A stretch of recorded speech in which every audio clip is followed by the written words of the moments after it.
আপনারা কি জানেন রবীন্দ্রনাথ ঠাকুর মোট 9টি ছদ্মনাম ব্যবহার করে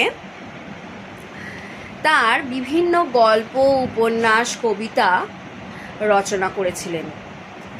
তার মধ্যে একটা তো অনেকেরই জানা, ভানু সিংহ ঠাকুর।